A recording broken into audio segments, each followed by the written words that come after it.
Buenos días chicos, bienvenidos una vez más acá a su aula virtual. Vamos a comenzar hoy con el primer tema del tercer bimestre que trata sobre unidades químicas de masa, ¿ok? Generalmente, yo estoy casi seguro de que ustedes vieron esto el año pasado y que tienen un conocimiento básico con respecto a lo que es esta parte de la química, ¿ok?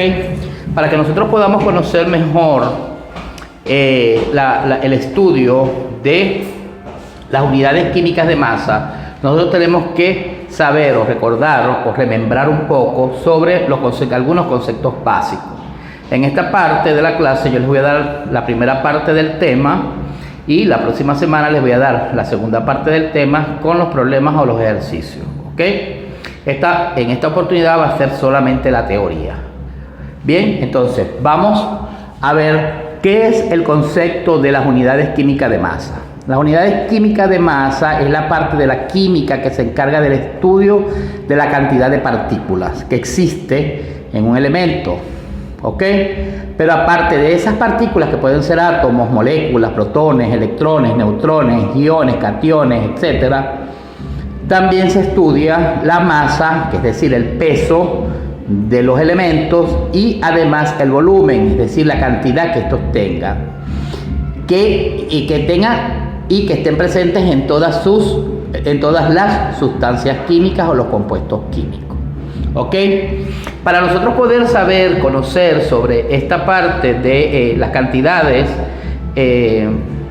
estas cantidades generalmente cuando se hicieron en términos matemáticos, las diferencias o las cantidades eran sumamente extensivas, eran muy grandes.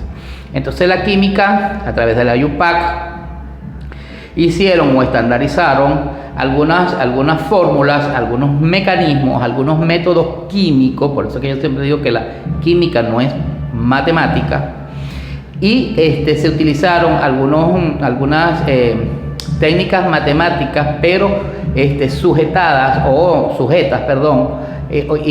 llevadas a la parte química, ¿ok? Eso se simplificó, es lo que se llama entonces técnicas de conversión de algunas sustancias que se tipificaron en las normas UPAC, ¿ok? Para poder nosotros entonces comprender un poco mejor esta parte de la química, que se trata de las unidades de masa.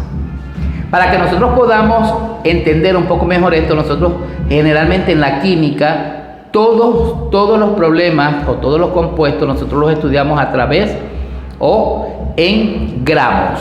Es decir, que las unidades de peso, las unidades de masa que nosotros utilizamos en la química son en gramos. Siempre va a ser así. Esto está estandarizado. Esto ya está estandarizado a nivel mundial. Es decir, cuando hablamos de estandarizaciones, estamos hablando de que la química que se da acá en el Perú es la misma química, son las mismas unidades que se utilizan en el resto del mundo. No hay variables, no hay cambio. Lo único que varía son algunas técnicas de ejecución de los problemas. Pero con respecto a las unidades que estas utilizan con tal fin o para su fin, van a ser siempre las mismas en cualquier parte del planeta.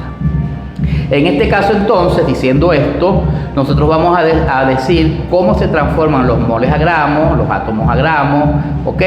Y en este caso entonces nosotros vamos a hablar de los moles, ¿ok?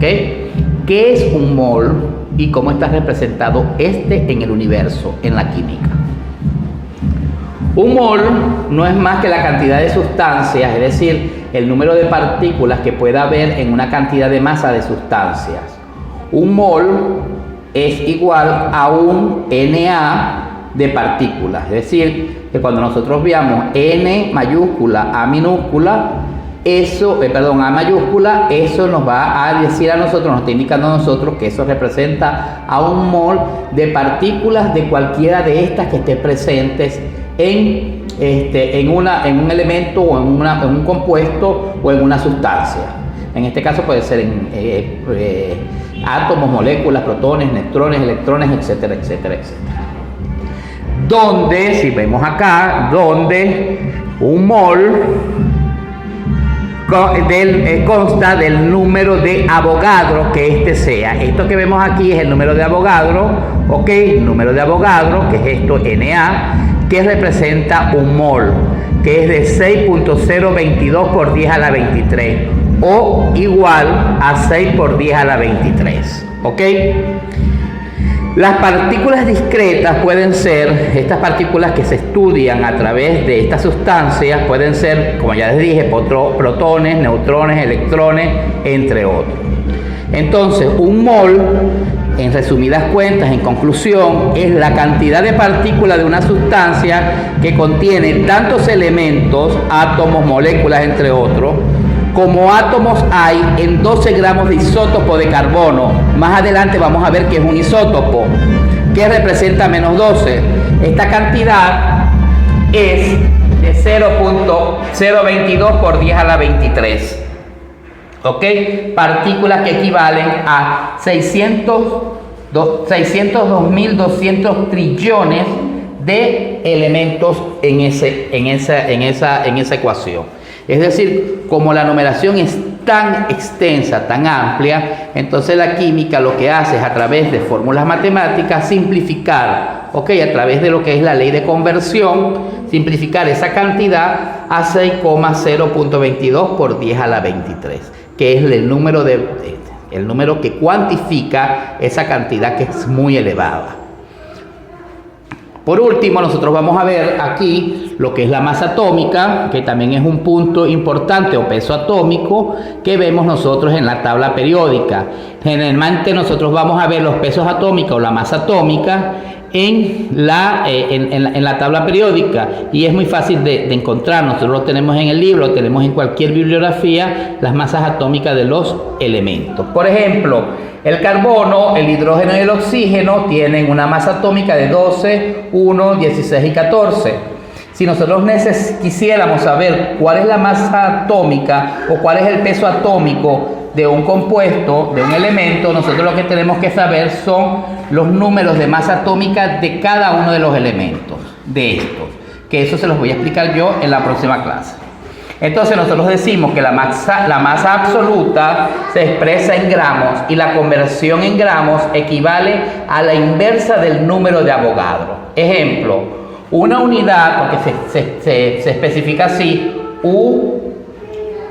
UMA, que es unidad de masa atómica, es igual a 1, siempre una constante, sobre el Na, que sería el número de Avogadro, que en gramos, expresado en gramos, que es igual a 1.66 por 10 a la menos 24 gramos. ¿Qué dice esto? Esto también es una fórmula estandarizada que se utiliza a nivel mundial. Eso siempre va a ser así, sí y solo sí, cuando nosotros vayamos a tratar uno de estos problemas o alguno de estos ejercicios que tiene que ver con las unidades químicas de masa. Entonces, si nosotros quisiéramos saber quisiéramos calcular un átomo de carbono, nosotros sabemos que para el carbono el número másico es 12, ¿ok? Y ese número se va a multiplicar por el número, o por lo inverso del número de Avogadro, que equivale a esta suma o a esta multiplicación que nos va a dar a nosotros el total de la masa absoluta de cualquier sustancia que vayamos a tratar, ¿ok? En la próxima clase, cuando nosotros veamos el tema, los ejercicios, los problemas, ustedes van a entender mucho mejor cómo se resuelven estos problemas a través de estas fórmulas, que son fórmulas estandarizadas, que hay quienes las llamaban fórmulas empíricas, pero no lo son, ¿ok? Son fórmulas estandarizadas a nivel mundial, ¿ok? De esta manera, entonces, nosotros le damos inicio a la primera parte, le damos culminación a la primera parte del primer tema, que trata sobre unidades químicas de masa, y en la próxima clase, entonces, nosotros vamos a ver el resto de estas unidades, cuáles son, y vamos a realizar algunos ejercicios. Bueno, chicos, hasta luego, que estén bien, nos vemos en la próxima clase.